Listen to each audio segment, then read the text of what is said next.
Hi, welcome to the Sifu Mimi Chan Show. Thanks for joining the conversation.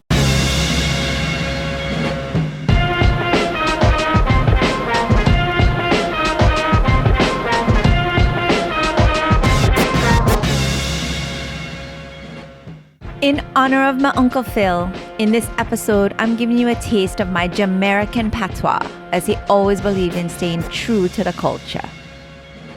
Phil Chen is a well-known Jamaican bassist that I called Uncle Phil throughout my whole life.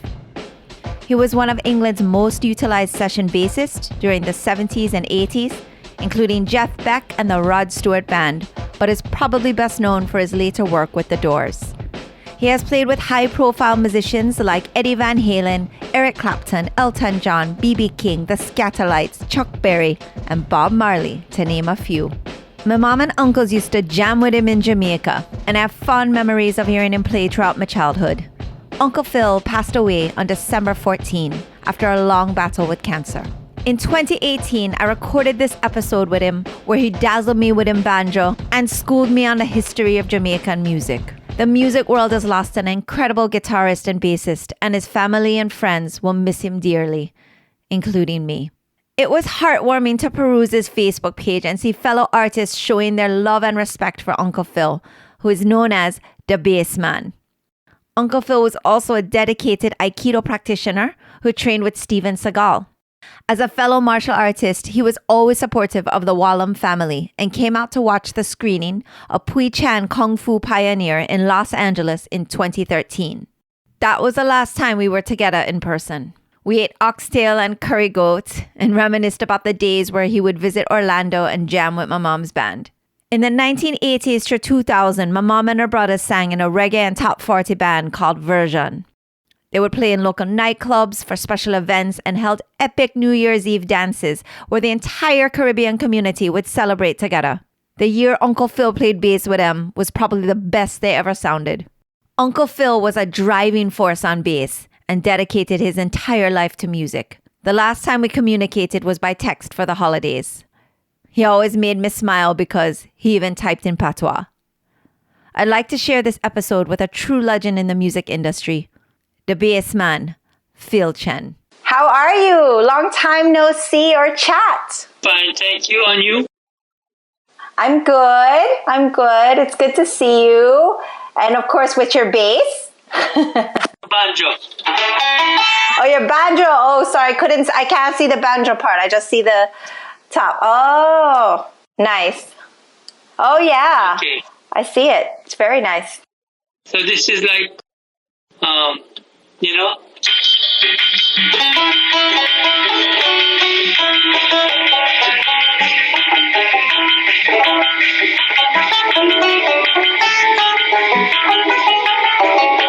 Jamaican heritage. Nice. Well, I definitely want to talk about Jamaican heritage because, I actually find it kind of amazing, when you think about artists that leave Jamaica and become successful. A lot of them are like lead singers or people who are, kind of at the forefront as artists. And then you actually became very successful as a bass man. Yeah, but my dream was to play banjo because I lived in Halfway Tree beside a club called the Rainbow Club, and I hear the banjo every night. So I didn't want to be a bass player. My first love was the banjo. Is it because there wasn't as much of a need for banjo as there was for bass, is why you had to switch over? No, I played guitar first because I couldn't afford a banjo. I made my own guitar. And then I went to London, and then the bass player left, and he gave me the bass. I said, take over. So I started playing bass, and I thought, 4 strings, easier. But it was much more difficult. So how did you learn to play guitar? I bought a book, Melby book. Actually, I borrowed it from a friend, and I copied everything out of it. And then I stayed up all night, and then I stayed up all night and I copied, and then my mother took away the book. But it didn't matter because I'd memorized everything by copying it. So, and then watching people play, Wow, so you're really self-taught. Yeah. When I was in England, I took one lesson. But it was so expensive. I borrowed the book from the guy. I didn't give it back to him. But you know what? If you have a vision and you're determined, you can do anything. Because I made my own guitar using bicycle generator magnet to make pickup. And my metronome was, you know what my metronome was? What? It was a baking pan. So how did you make that? No, I didn't make it. I just went into my kitchen and bought my mom's baking pan. I went into the bathroom because it was tiles in it, and it was like reverb. And then I had seen something about Chinese torture, and you know the drip. Oh yes. So I thought, yeah, good.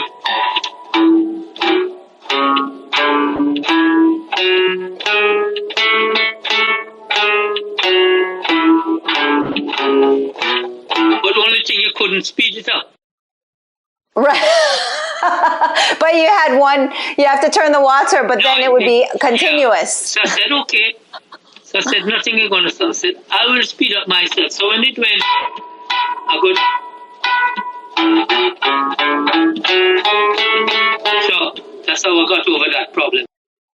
That's amazing. So for our listeners that don't know, basically a metronome is something that keeps time, and it basically keeps a steady beat.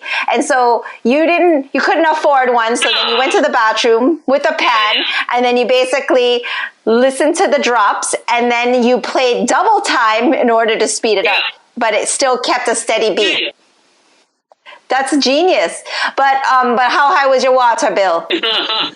You have to ask my mother that. So how old were you at that time? I was about 12 or so. 12. Wow, and that's how old you were when you made your own guitar? Well, at about 13, 14, what inspired me wasn't a great musician or anything, was coming home from school to the school, coming home from school to the school of life. We were kicked out of the shop at the halfway tree, so I had to do something with my life. So I thought I wanted to be a musician. And then I thought, well, mother couldn't afford a guitar, so I said, no problem, I'll make one. So I went around figuring out how to make it. So where did you get the parts? Well, to make it, I had to be an altar boy. You know why? What has that got to do with it? I have no idea. Okay, when you were altar boy, you could stay at school and then you serve noon mass. So I would leave school, I'd leave the class about 20 minutes before the bell ring, and then I'd come back late. But the Catholic school, the father would say, oh, yeah, good boy, you know. And I'd gone all the way to it. And then after a while, they get used to me going and coming back late. And then I wouldn't come back. I took my money that I saved and went down to Music Mart. And I copied a guitar. And then my mother had an uncle that had a woodwork shop. So I asked him if he could make my guitar for me. I drew the plans. And he said he doesn't have the wood. So I immediately grabbed the broom and started sweeping the place. That went on for about a couple of months. Until one day he said, oh, Philip, somebody came in and ordered a bed, armoire, everything, and I have your wood. I said, thank God. So that's how I got it. So anyway I did it. I figured it out. Like this. Wow. Truss rod is a metal, right? I couldn't get truss rod. I get lignum vitae and turn it sideways and put it in. But lignum vitae is a hard wood. That was my truss rod. So anywhere they go, they couldn't stop me. That's how I made my guitar. That's amazing. Thank God. I used to go around with the houses, where they were building houses, and I'd watch to see where the watchdog was and watchman. And I'd jump the fence and go in the kitchen and seal off the formica, the off-formicas, and cut it out here, whatever it is. Anyway, it doesn't matter. So in Jamaica, you were inspired because you wanted to become a musician. What kind of music did you listen to? What kind of inspired you, and what type of music did you enjoy? Into music.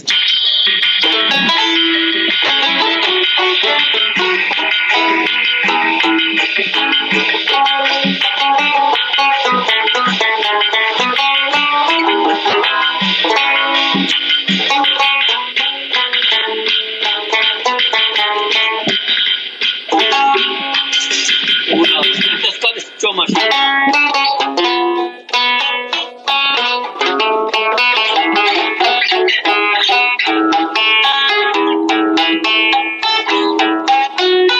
Mental music, Louis Bennett, Ernest Ranglin. That was the music at that time that influenced me. It wasn't rock. I never listened to rock and roll. I used to listen to Motown and all that stuff, but mental was the thing because mental music has soul and has a feeling. So from that I started playing. My dream was to get a banjo.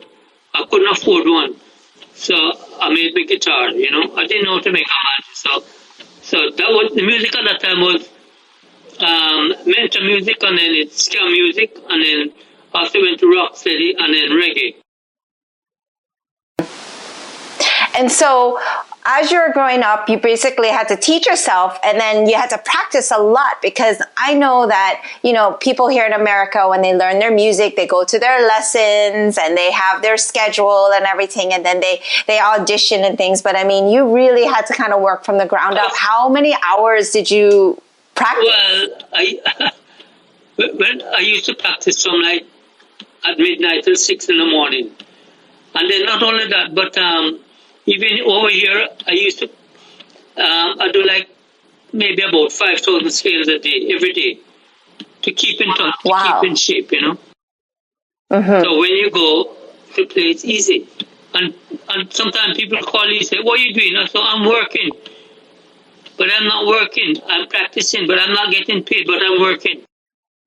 Right. Well, you're working for the future, right? Well, that's it. But they think musician life is an easy life, I don't know if anybody thinks musician life is an easy life, but for sure, I know it's very challenging to even get started in the music business. So in Jamaica, though, did you play with a band there? Oh, with your uncle. Yeah. First band I played with the Vikings. The Mighty Vikings. Yeah, Sonny and Victor. And I think I did a gig at Club Havana. And then I think the Vagabonds were around, and then with Colston, So after that, I used to go rehearsal with Colston. And I'd be a roadie. I'd do anything. Wash the car, lift the drums up, anything, just to go. And I used to watch them. And hope that the guitars don't show up, And then he decided to go to London. So he asked me if I wanted to go. I said, sure. So that took me, I left the reggae mentor thing to promote ska. Then after ska, I decided, that's okay. And then I jumped into the rock and roll arena. And I got into the rock thing then. So what year did you leave Jamaica to go to England? 1964. You weren't even born. No, I wasn't born.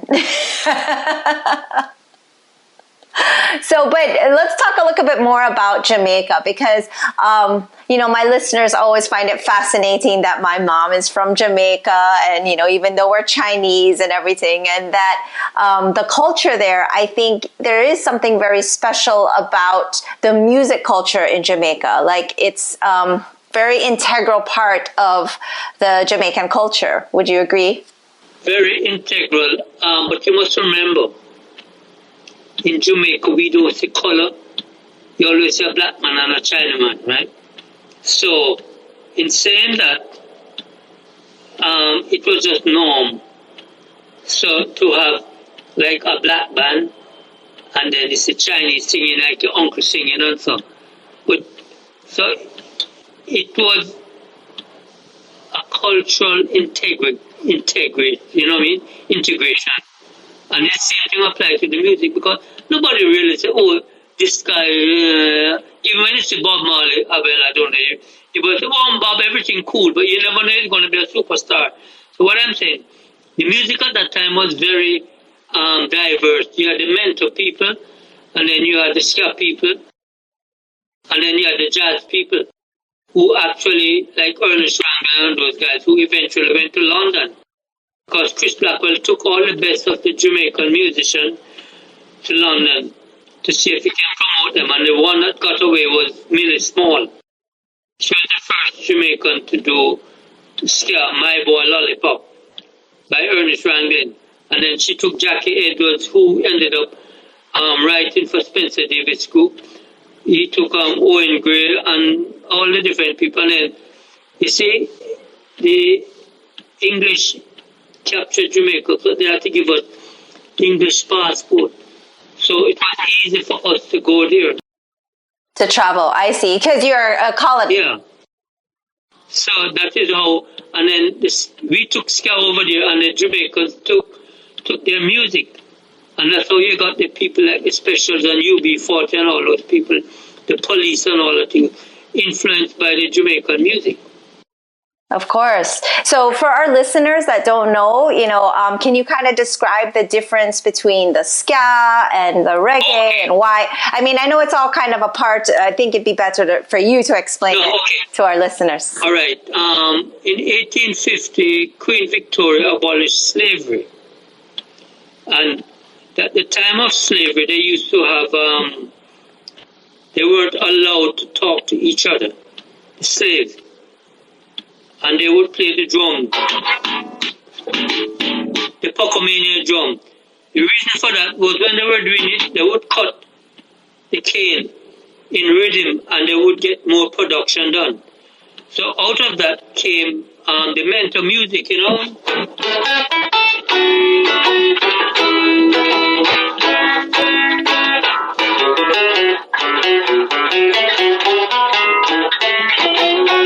After that, now, the mental music came up like in the 50s, 40s, 50s, because, all those guys with the banjo and the rumba box, they play on the beach.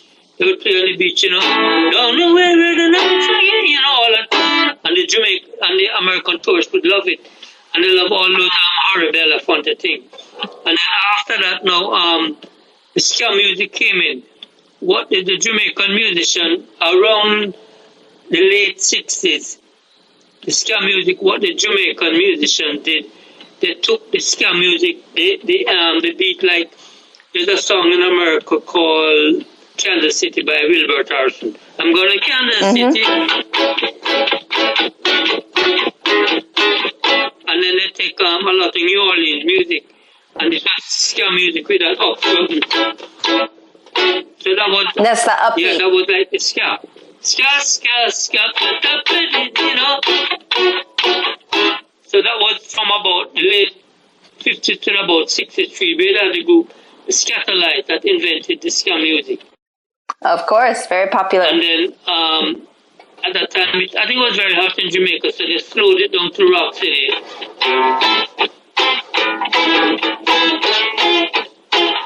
And the bass line changed. Nice. And then so you had the rock steady, and then you had the ska, which was ska, so, and then they mix it up and call it reggae, right?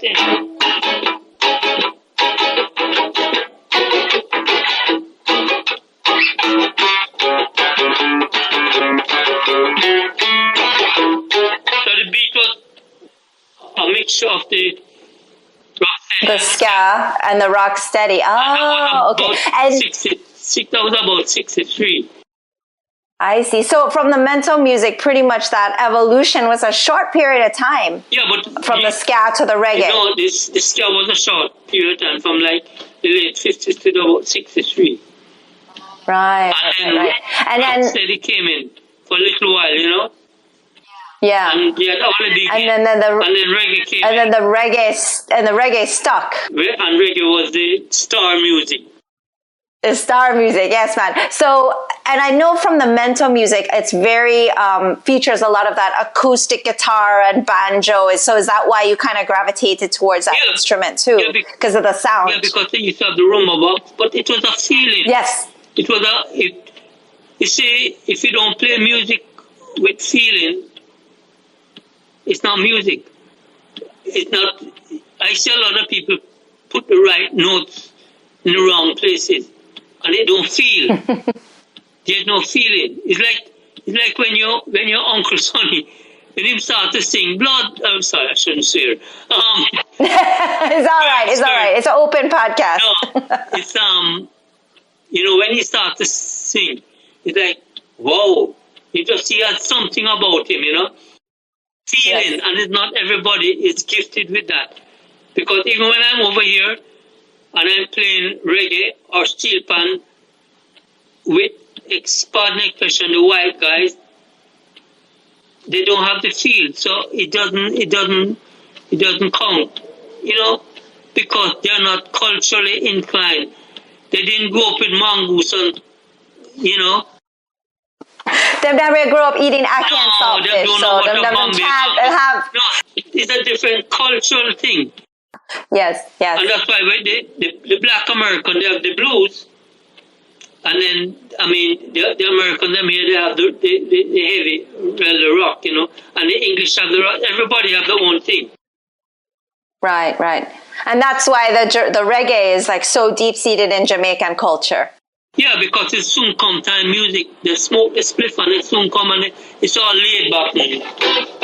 Yeah. Not fast, the tempo. You understand?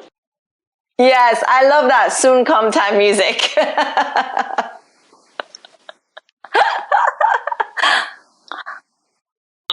Jamaican music is a cultural music. It's a cultural music in the sense that it's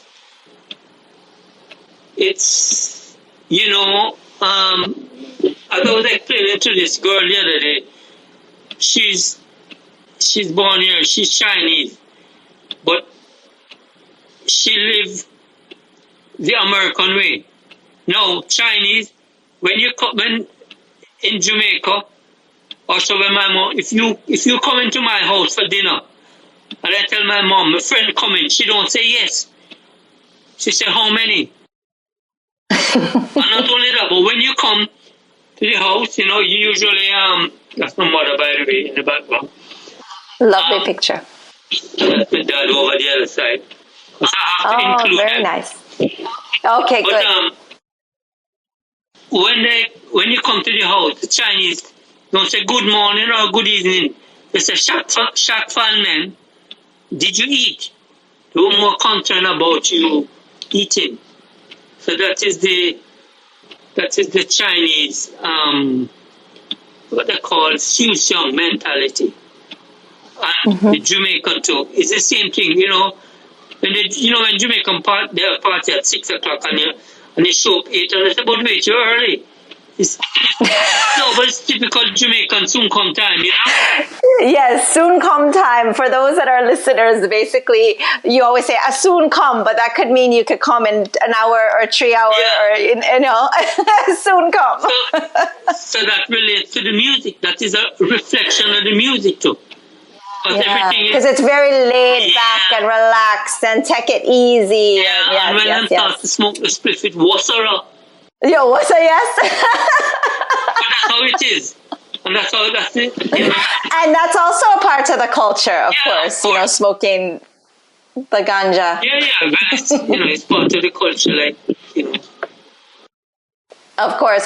So, obviously, when people think about reggae in the world, in America, of course, they think of Bob Marley because he really did help popularize it. And it's kind of funny because this, thinking about back in the day, you would see him around the way, right? Yeah, I played with him. But we never think, well, we never. You didn't think he was going to be a mega star? Well, we kind of knew, but, everybody was doing their own thing, But as soon as Bob did, Mongoose and Rat knew him. No, in other words, when Bob was alive, right? Nobody knew him, but as soon as he died, everybody can talk. Of course. Anyway, So, but coming back, when they talk about reggae, they think about Bob Marley, dreadlock, Rasta, and a big split. But the Chinese they were very instrumental in the early days. There was a guy called Leslie Kong that he recorded one of Bob Marley's song, Judge Not. And then he did Millie Small, he did a lot of the other artists, Derek Morgan, Derek and Patsy, Desmond Decker. He was very instrumental in the music. And of course, he had another guy called KG. He had a record shop on Slight Road. I don't know if you know it, But he used to sell all the great records. Right. And then you have Randy Record, of course you have Byron Lee and all that, So the Chinese were instrumental, but they, from an outsider point of view, all they can see is black rastas and all that thing, but they don't know the roots because they weren't born in Jamaica. Right. And it's the same here when, of course, when my mom and her brothers, they did their band and everything, a lot of the Americans were so confused. They're like, what do you mean? They're Chinese and they're singing reggae. And I'm like, no, they're Jamaican. And they don't understand that in Jamaica, you guys all would run around together. You and Bob Marley and Byron Lee and everybody, because my aunt played with Byron Lee too. And just that it was all together, Yeah, because, again, we never see color. I didn't know what color it was. All you know is a black man and Mr. Chin or Miss Chin, done. Right? All Chinese are called Miss Chin or Mr. Chin. Of course, Mr. Done. Chin. Mr. Chin, you for sell the right thing. You know that one by Yellow Man? Yeah. Yeah, and so even as a musician in, kind of in the 60s or so, you never felt like there was any separation because you were Chinese, and like they would never say, no, I don't want Phil to play with us because he's Chinese. They would just take you on skill, right? If you couldn't play them, kick you out of the street. If you could play, it didn't matter how you look or what. But if you're not good, them will go kick you out. If you're a black man, white man, or Chinaman, but you have to have that thing, No, they would know, because there's lots of Chinese and a lot of half Chinese that in Jamaica, and again, it's normal. It's normal. We never see color, and we never see talent was what matters. If somebody play and them good, bring him. You know what I mean? Right. So how did that work, trying to get gigs and things in Jamaica, like trying to be a part of the band or play? Like, was there auditions, or it was just kind of like show up and jam? No, well, I never did much of that. I don't know how I got a gig with with your uncle. And then after that, I went with the Vagabonds.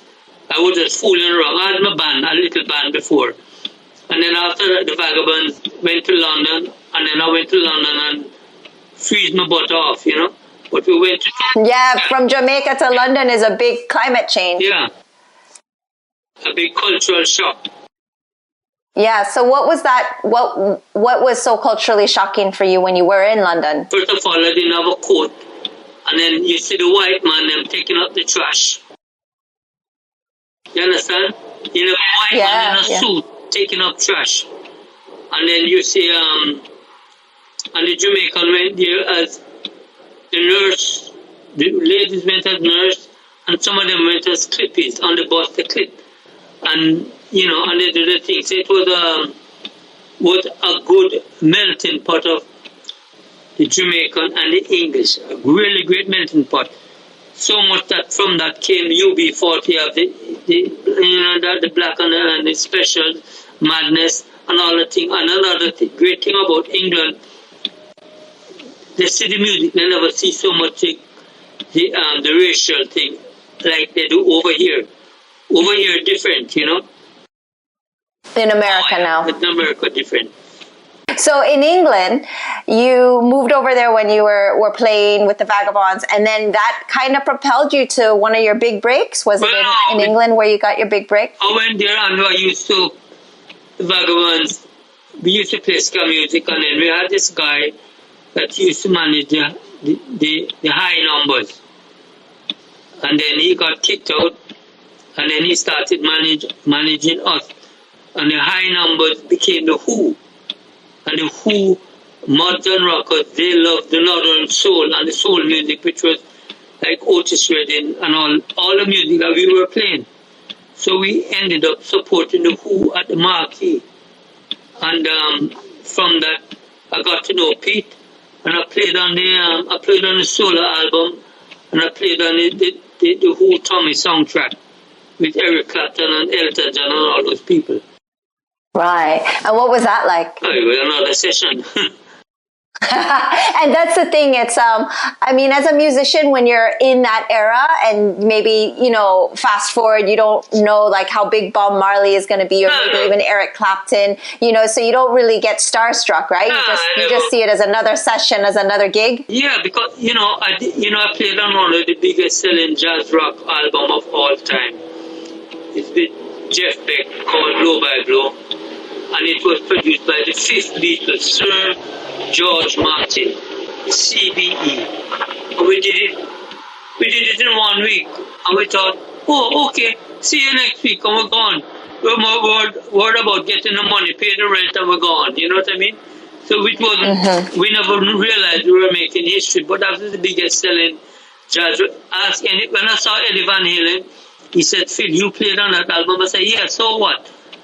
And Eddie's one of the greatest guitarists from here.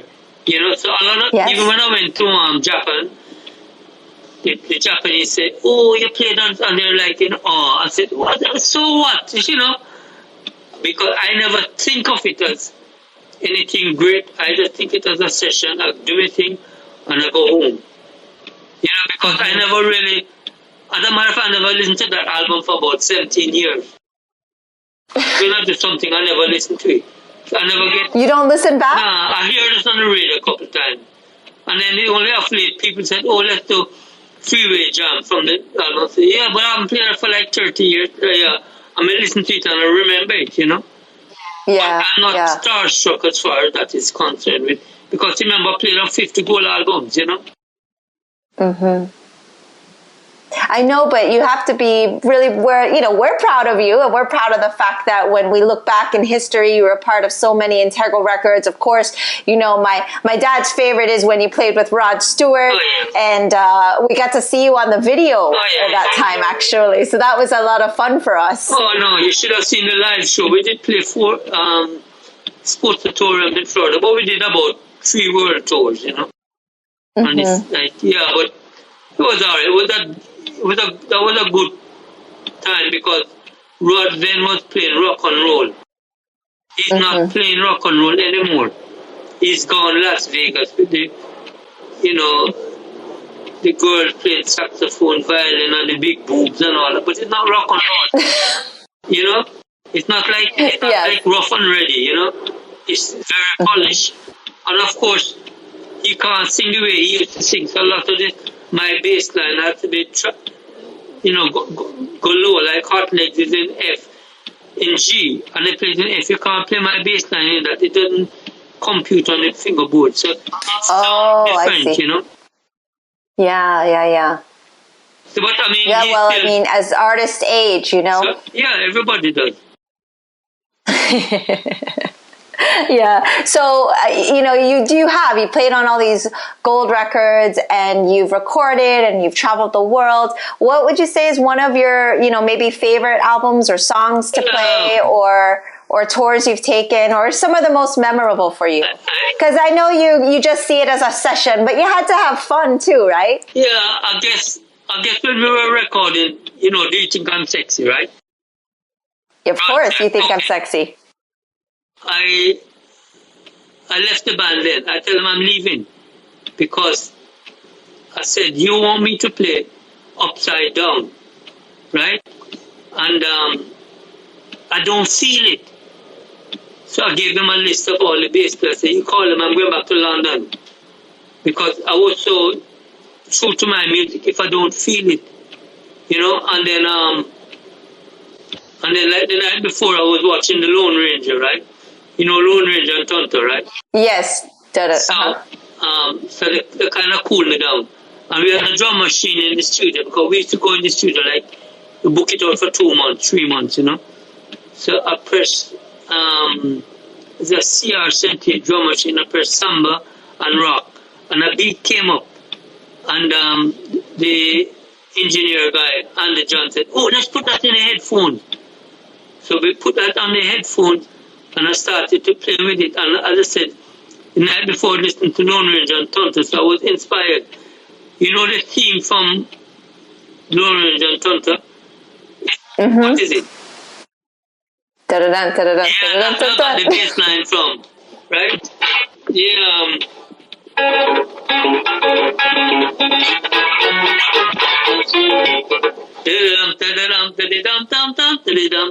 Yeah. That's where I got it from. I just made it line. And then I said, Nice. And they said, "Oh, that's great." I said, "Yeah, but I didn't tell them I was watching Lone Ranger and Tonto." Hey, well, you have to get your inspiration from somewhere, right? Well, there's lots of inspiration everywhere. Charlie Parker used to say that when they close the elevator door, he hears music. Yeah. And you know, when one of the tracks I did with Jeff Beck, so She's a Woman, you know, the Beatles song. And I couldn't come up with the bass line. And then at that time, Jamaica had the thing, Papa Top, right? Papa Top, Papa Top, Papa. So then I tell it again.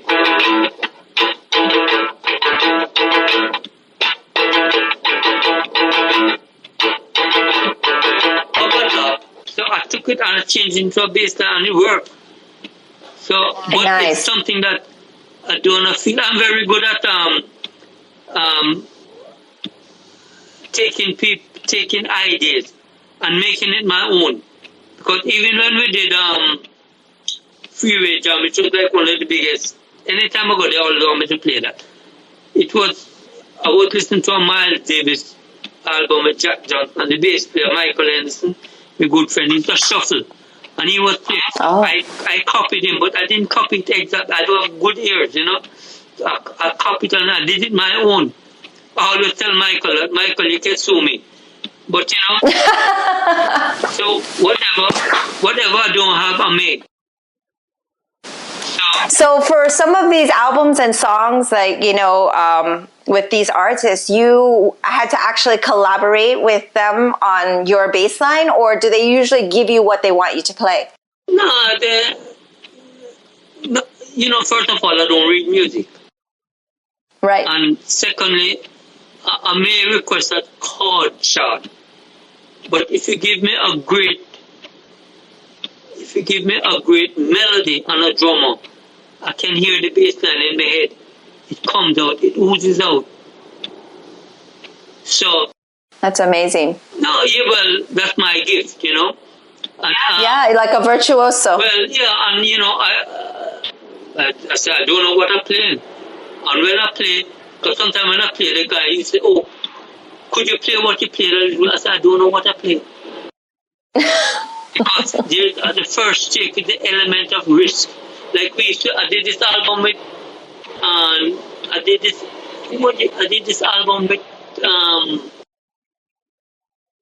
Laura Lakin, and he was the Godfather's piano. He go on the piano and he used his 2 fingers and play the thing, right? And he said, this is a ballad, right? And he started singing. So he sang around the piano so we could get the concept of the song. And then when he started to record, he said, "All right, you guys know it now? Okay, reggae it up." So we had to reggae it up. So the element of resetting, and it just, when you're with the right people, the greatness happens. Yeah. Do you actually find that sometimes, I don't know how it is with your bands and the artists, but is there times where you guys are just in a session and then you just start to create, or is it usually very set in stone? No, it's not all the time. But you must remember in the olden days, they had a rhythm section. I used to play with this guy. Well, the great drummer work we did, Richard Bailey from Trinidad. We did the blow by blow. He was like 17 or 18. He's playing with Stevie Winwood now. When he started, he played soca and all that thing. But when he started, the feel just take. And the guitarist too, there's a guitarist over there called Crackle. It's not used to crackle. But anyway, so when we play, it's like in Jamaica, when you're the musician, you just take it happen. And when the vibe happen, anything, ideas come out. That's why I don't like Baker Dozen song, right? Let me explain what a Baker Dozen. If you do a 12-bar blues and you put in one, like John Lee Hook and Ray Charles, they will slip in an extra beat. It's like not 12, it's 13, a Baker Dozen, right? And I don't like to think about where to go. The song must play itself. It must be natural. And when it goes natural, then the bass line becomes natural. And I know it, because a lot of time when I'm recording with Rod, when we're doing Do You Think I'm Sexy, I used to make a lot of mistakes. I said, Rod, it's not happening. I can't feel it. I said, you're supposed to go to the bridge here, da, da, da, da, da, da. And then let's change it and then listen to me. So my knack is to know the format of a song. Because I said, growing up in Jamaica, I used to work on KG, and he had all the great songs, Just a Dream, all the great American greats, Patsy Cline, Jim Reeves, all those great songs, and all the great American songs, the flow. So from that concept, I used to go down here, I used to be a gopher down here, right? And I'd sit and I'd try to figure out the bass line. Well, actually, what happened, my mother came home from work one day. She said, "You ain't come chat, Joe, man. Did you eat lunch?" I said, "No." And I said, "Oh, shoot." I said, "Okay, I'll go and get a job." So I went down to KG and said, "KG, you must give me a job, right? I need a job. You don't have to pay me, but you must give me lunch." Because that's what my mother was worried about. So, only thing, and I used to go there and listen to all these great records from, like what your uncle used to, we grew up in that period. You must remember me, all those great songs, Chef on the Line, Benny King and thing. But only one thing, when KG was a good cook. When he cooked, he put too much scotch on it, and I couldn't eat it, so I never get on. Doesn't matter. But the pepper make it nice. Yeah, but him putting too much in hand heavy.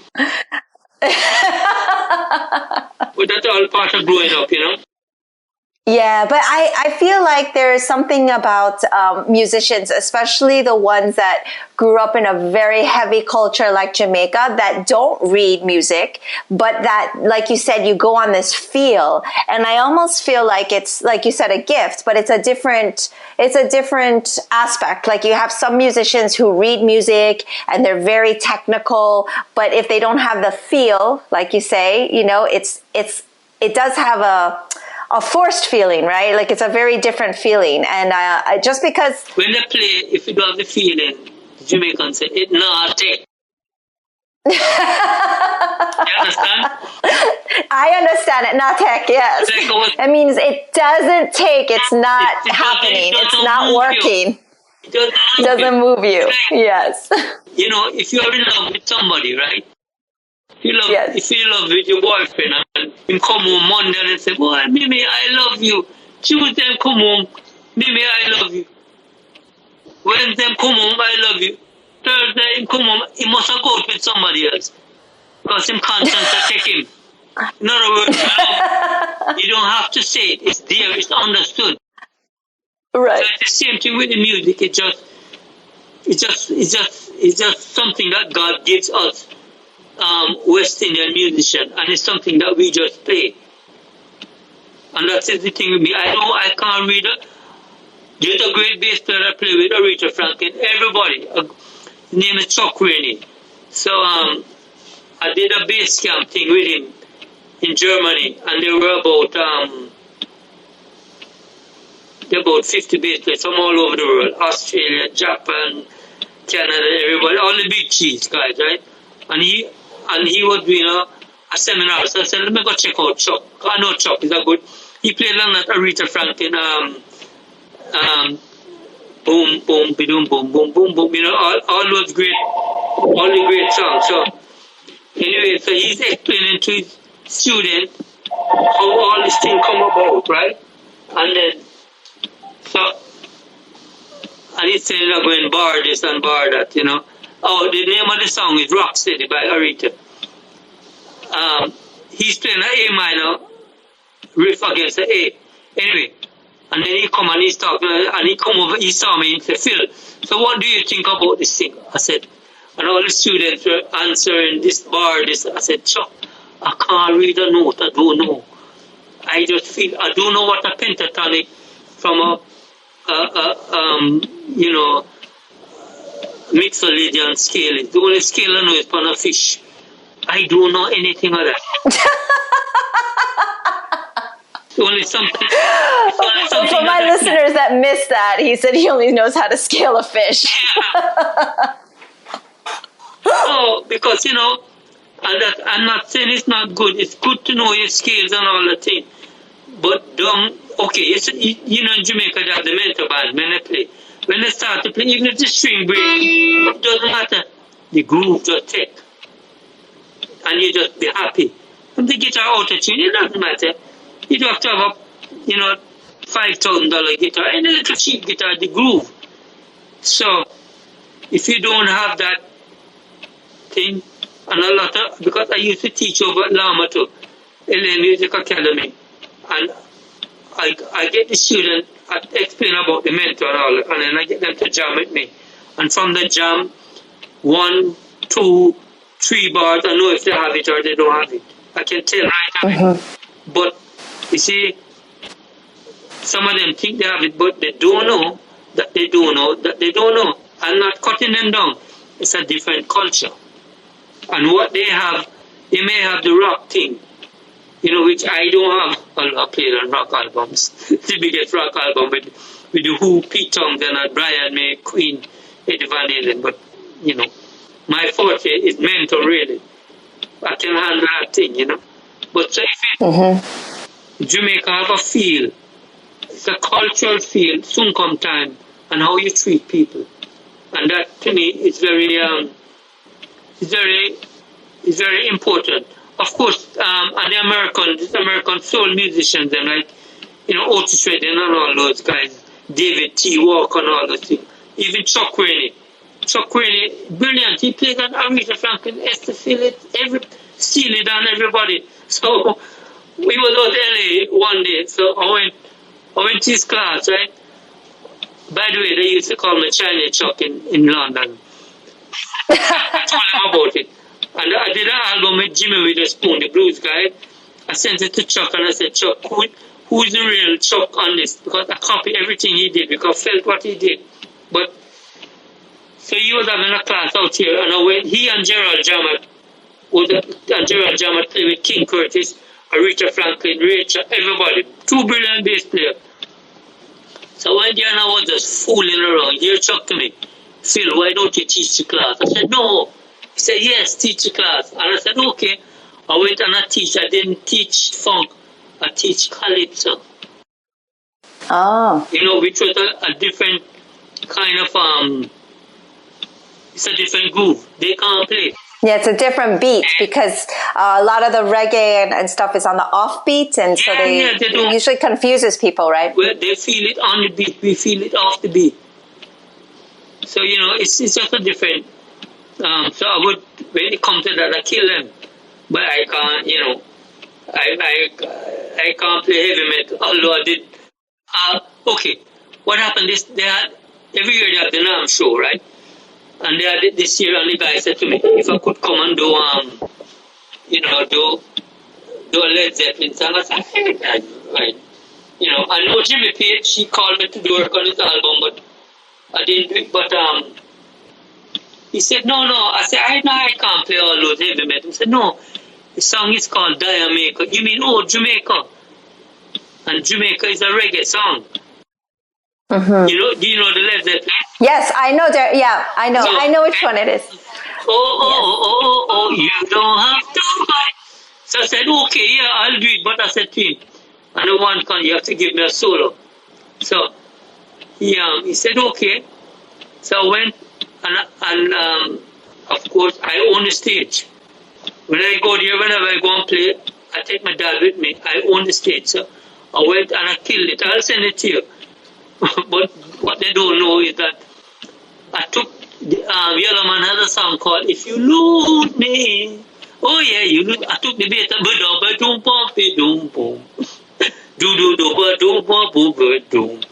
I took that and then I put in some Ernest Franklin, and all kind of mixture, my thing. But I play all my melodic thing, and the people say, "Boy, great bass," and I say, "Oh yeah, thank you." I teeth it. Well, because when I hear it, it means something to me, and I learn it, and then I play it my way. So that again is it's very hard for American to play that and feel it because it's a different feel. It's the off the beat. 1, 2, beat up, doom, boom, beat, doom, boom, do, boom, boom, beat, doom. Beat up it, and because when I teach you on a machine, I said, don't play too much.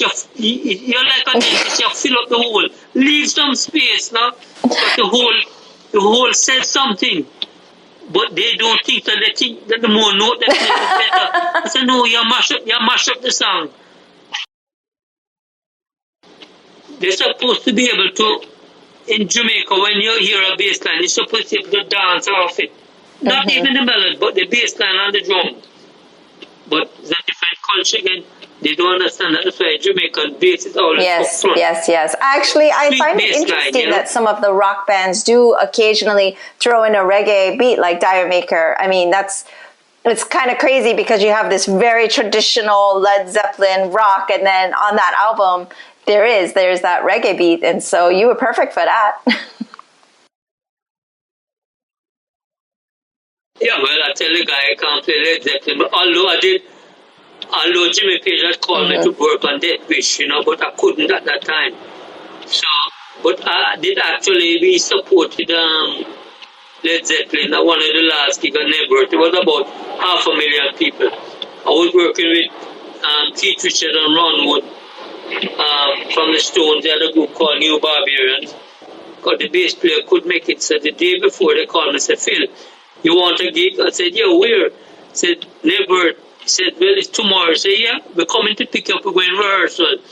So we rehearsed, we went down, we went through the whole song, and then after that, we did the gig, and he mentioned that Phil Chen on bass, he's a quick learner. Because I just feel it out, you know what I mean? Yeah, I find it. Yeah, but I always find that so amazing when a lot of these, you call it pickup artists, right? You're able to just pick up and play with the band and learn the set in a day and go. And I mean, I almost think not being able to read is beneficial because then, like you said, you're able to feel it. But I always find it incredible that you guys can do that. You can be substituting here and there. Music is a feel. It's like when I work with Jerry Lee Lewis, Jerry Lee Lewis, right? I did a whole world tour with him. We did Bali with him, Vegas with him. We went to Hungary and all those places. And you know what? We did the Legend of Rock and Roll in Rome. I did it with him and James Brown and Fats Domino and Bodie. They had their own band. I was in the house band. I had to play with Jerry Lee, Ray Charles, B.B. King, Little Richard, David Mann. And Jerry, don't rehearse. No. He just started, so I have to watch his left hand and listen. But he never rehearsed. But the songs are like kind of, you kind of know where it's going,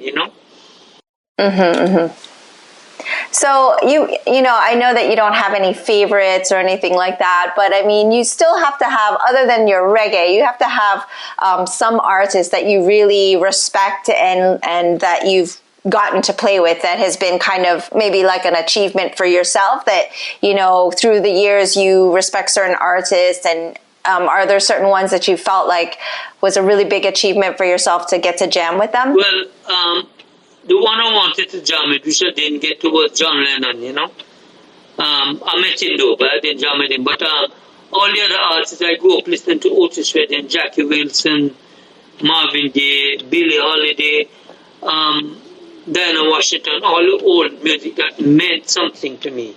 And of course, Stephen Grappelli and Django Reinhardt, which was way before my time. But when they played, they said something, They meant something to me. And then afterward, I played with Dion DeMucci, the Wanderer. He lives in Florida. I did 3 albums with him. And he was one of my favorite. He had, one of the albums went gold, platinum, I think, or I don't know. And then, but he was one of the guys that I really like as a person, and I really like as his music, So that was somebody that you really respected. Yeah, and I played with Roy Orbison too. He was really good, Oh, okay. So I mean, I don't I hate to show off. No, but this isn't about showing off. It's about recognizing all the things that you were able to do, especially being, from Jamaica, like we love, and we always are excited to be able to, to share that with everybody that, Phil from Jamaica was able to make it in the music business. It's a big deal. It's a lot of hard work. The little Chinese boy. The little Chinese boy from Jamaica, yes. And they also, of course, they gave me OD, right? You know that they gave me Order of Distinction. Yes, I saw they gave you the Order of Distinction, and that is a huge honor in that Jamaicans get for bringing out the culture and bringing praise to Jamaica, basically. And so, you share that, of course, with a lot of very famous Jamaicans like Usain Bolt and, all these other very famous people. Well, I'm the only Jamaican bass player that played with Bob Marley, Jimmy Cliff, Desmond Decker, Skatalites,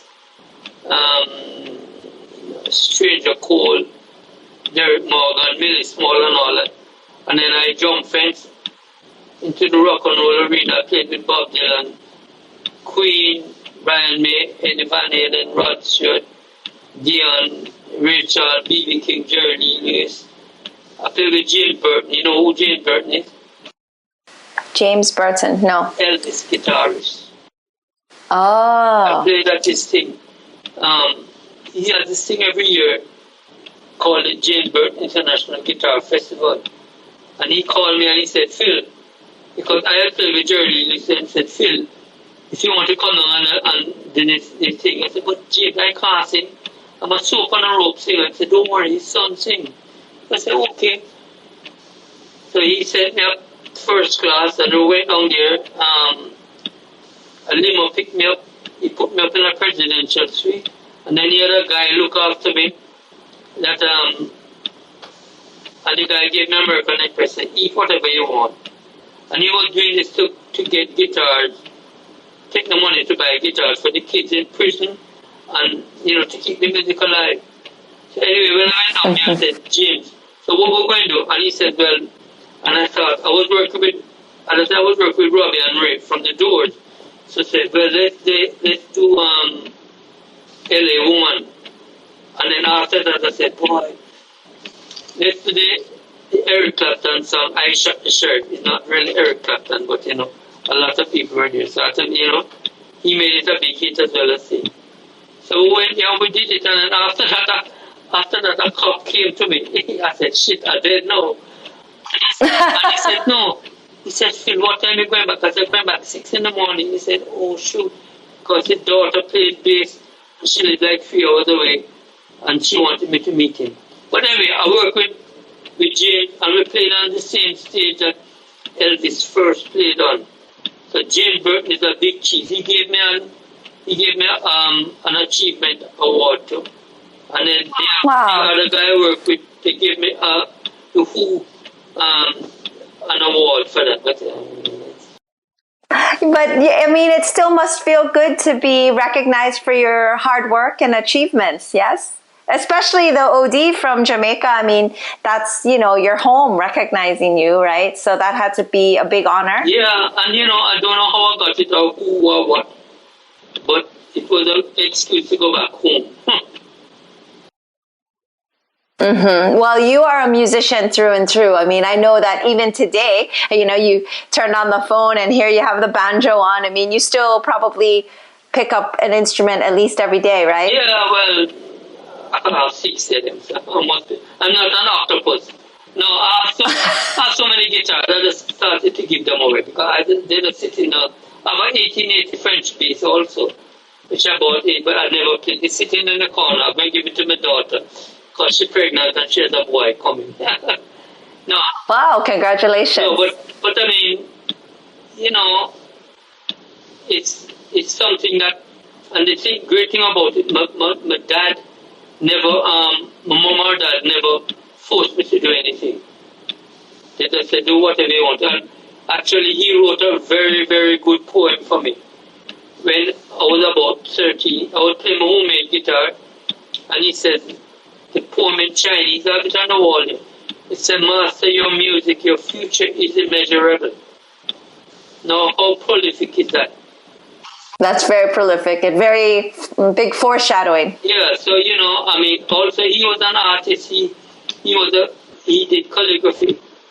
So I guess I did follow in his footsteps. And artist life is not an easy life because you don't get paid all the time. People love you, but as soon as they finish playing, you can't find it for the money. Yeah, I mean, let's talk about that for a little bit, actually. It seems like such a glamorous life. You've been touring on the road. You have all these big names in show business, but I think people don't realize that, you don't get to be a millionaire that easily, that the artist life is definitely a struggle. Well, some people, put it this way, I have the knack of picking the wrong group. Because you have some people that play with Red Hot Chili Peppers, and no doubt they have millions, they have big house in the hill, but they're a group and they get shit. But I'm a glorified sideman, so I go and I get paid for what I do, and then I'm gone. And if anything, I get a gold record, I may have to buy one. So it just depends. If you're in a group and the group is an equal, like Eddie Van Halen, his group, they make millions and millions, but by right they do deserve it because they're a group and they go out and they play and they sell stadium and all that. While I go with Rod, I might play and then I get my money and then I'm gone, and then they get some money. Mm-hmm. So it's just, I do it because I love to do it, and I love sardines. But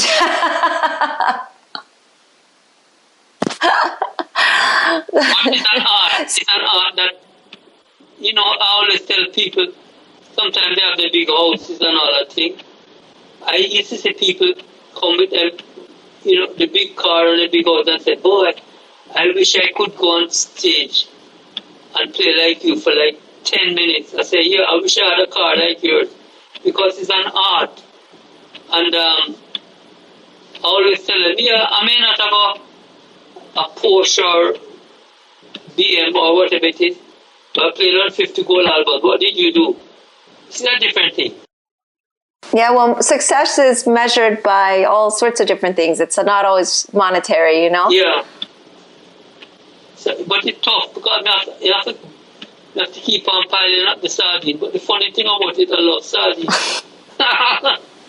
It's a good thing. And hard-dough bread? Eh? You have it with hard-dough bread? Yeah, and Solomon Gundy. Salomon Gundy. How about your fingers? Because I understand it's a very demanding thing to play guitar and bass, and especially at the level that you play. Did you ever have problems with your hands or your fingers or forearms? No, when I was growing up, I figured everything out.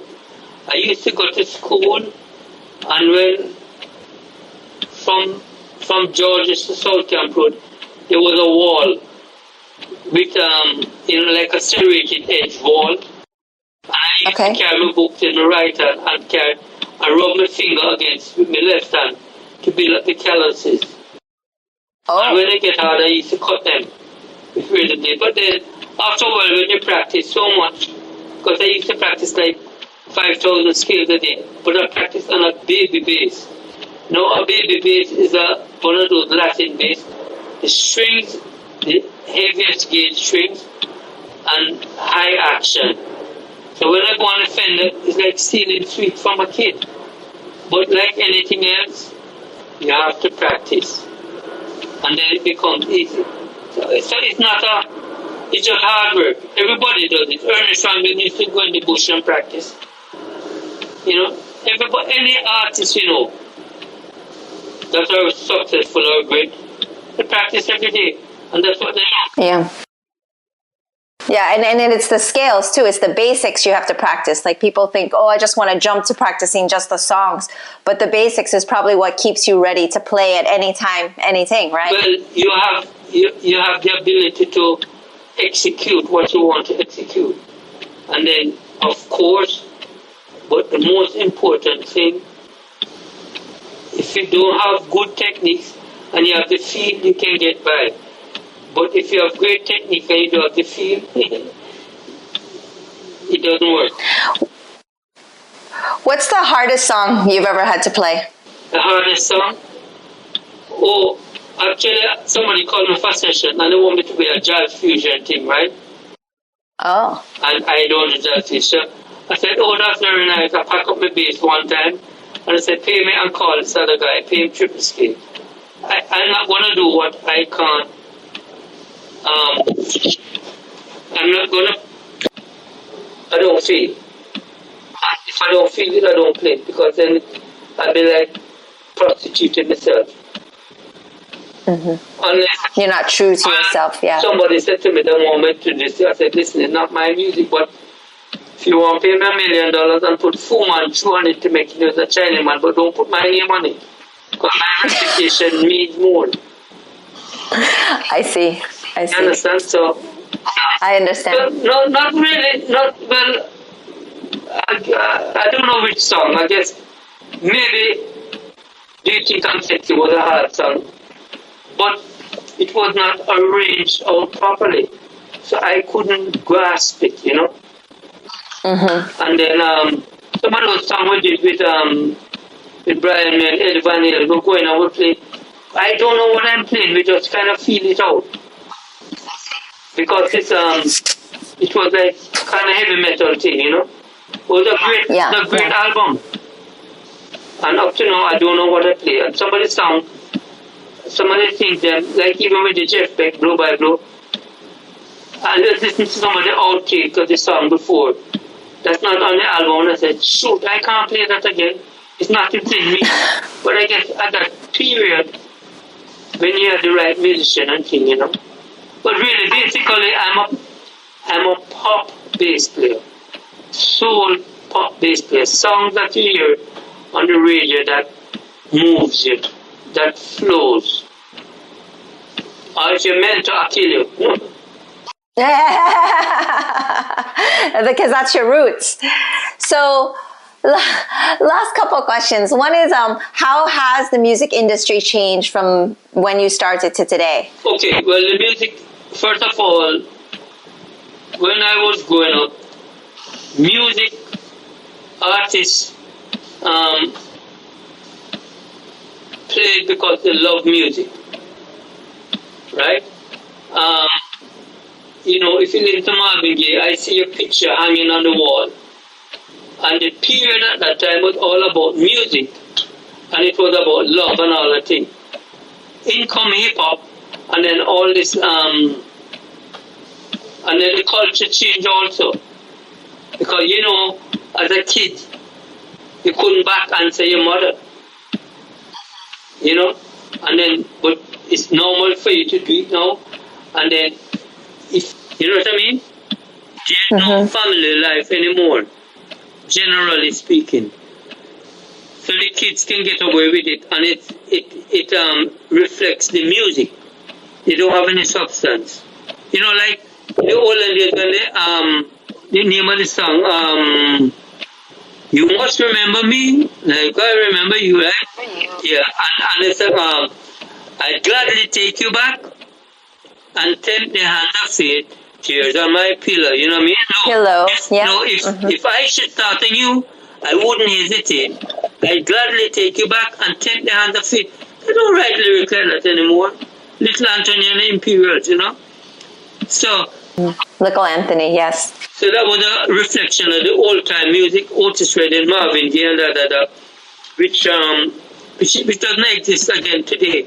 And all those other new guys, I mean, there's one or two new guys, Bruno Mars and all that thing, but yeah, I love Bruno Mars. They don't move me like Jackie Wilson, Lonely Teardrops and all that, So it's not different. So the culture, even in Jamaican music too, everything is dancehall and all that thing, and push up, rub up and thing, And that's why Bob was one of the greatest. I don't want to wait in vain for your love, Yes, that's one of my favorites. See life, and he painted a picture. Music at that time were great because there was a period of struggle and love and meaning. Today, there's not much meaning. Yeah. So we can at least know that it's very easy, at least, to be able to listen to all kinds of music from any era now. It's accessible to us. So at least this generation, maybe we can just educate them and, share that era of music to inspire. That is true. But you know what? If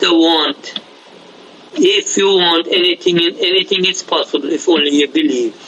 If you're going somewhere with your music, you have to, as Bob Marley said, you have to know where you're coming from before you know where you're going. But some people just go. They have to really check.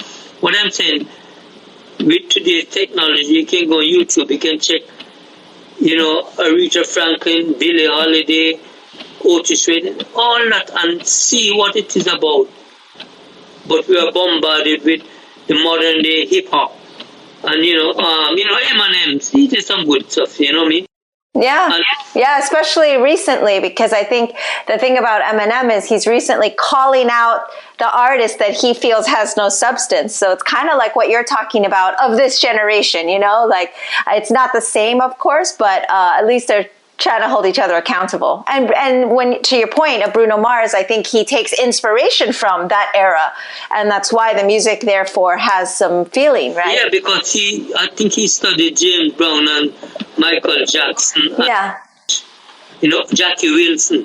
You can see all that stuff within him. And he's great. Yeah, you can see the inspiration. And he's great music, and he's showing some reggae too, which is perfect. So what I'm saying, the music today, is a reflection of society today. And the music of yesteryear is a society of yesteryear, where love and consciousness and family life, which today doesn't exist as much, because the picnic them can do whatever they want to do. You understand? I do. That's to translate for my listeners. That means the kids can just do whatever they want. and there's no boundary. There's no, they just do them wear them pants wrong way and then wear them hat this way, and then pants will drop off. You know what I mean? I do know what you mean. Yeah. So hopefully, though, like I said, we can at least learn from the past and be inspired by all the music of the greats. And you, what's next for you? What's your next gig? I'm going to New York with Robbie from The Doors, Oh, The Doors. Okay. And then we've been also we do a thing every year for St. Jude's. Okay. Every year. So we always have like different, last year we had Richie Sambora oriented from Michael Jackson and the guy from Rush and different people, this year they're trying to get Santana and all that thing. So okay, very cool. Scattered, Well, like I said, just trying to hold on to the culture and keep sharing. And I appreciate you taking the time to share your culture with me and your music. And it's very inspiring. And like I said, these are the types of conversations that are important. So we can keep the tradition and culture going and keep educating each other. And I learned so much, and it's been a lot of fun. When people say Jamaica, them say Bob Marley, a big spliff, and Roman Coke, but they don't know the true culture. But there's lots, and I'm very happy that you're doing this, and I'm glad to be a part of it. And remember, I'm so glad. Yes, thank you so much. I appreciate it. What my dad said, I'm going to end with his phrasing. He says, he saw me made a guitar, saw me playing through a radio, and he says to me, Yen Kong, that's my Chinese name, because remember, we speak Chinese in Jamaica. Yeah. So anyway, so my dad said to me, master your music, your future is immeasurable. And when I go on stage, when I work with anybody, if I work with the Doors or whoever it is, Ray Charles, Early, it's not their show, it's the Phil Chen show. I take my dad with me. But they don't know that in my head. And I go and I play from my heart with him and my mom. So there's a lot that's my dad. But again, there's a lot of great Jamaican Chinese culture, and I'm very happy that you're keeping it alive. Thank you so much. I appreciate it. And that was very, very touching and very beautiful. Thank you for sharing. I appreciate it. All right. That's all for today's episode. Thanks for listening to The Sifu Mimi Chan Show. Please subscribe and rate my podcast on your platform of choice and leave a review. You can become a patron of the show at patreon.com/SifuMimiChan to help keep this podcast going. Follow me and interact on social media at Sifu Mimi Chan on Instagram, Twitter, or Facebook.